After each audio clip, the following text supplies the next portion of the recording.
EHF has invested in AccessHealth through grants for many, many years back in 2014. Those first few years we gave them some operational funds to help stabilize their organization. As our relationship grew and as EHF started doing more involved kind of cohort work, AccessHealth readily jumped into our community center's health home. And it really gave me an opportunity to get to know Mike and Pollock and their team pretty well. Lots of ongoing discussions about how they could modify what they were trying to do to have it fit in the program, how they could tell their story. Honestly, I was new to Texas. I was new to the area when I took the job. And if you live where I live and you office where I office, you don't really firsthand see the need that Fort Bend and the surrounding area has.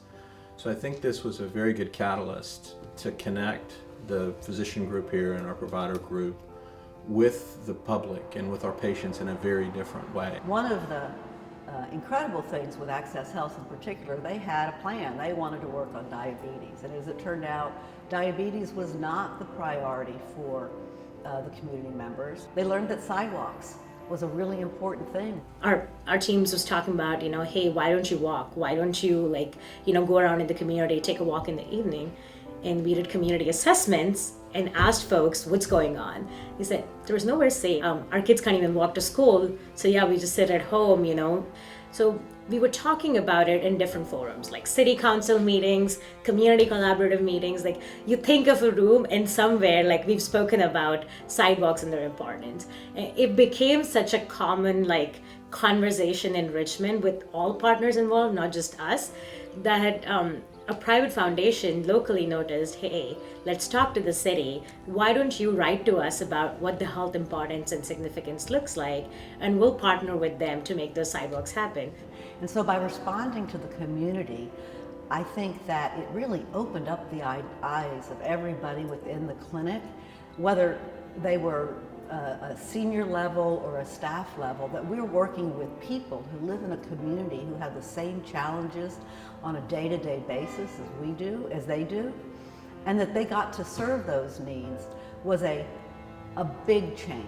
We were seeking out folks in the public and doing the work, and I think it opened up a completely new dynamic with how we practice medicine and how we do the things that we do here. And it's incredible, and now our team is really proud that we were a part of that change.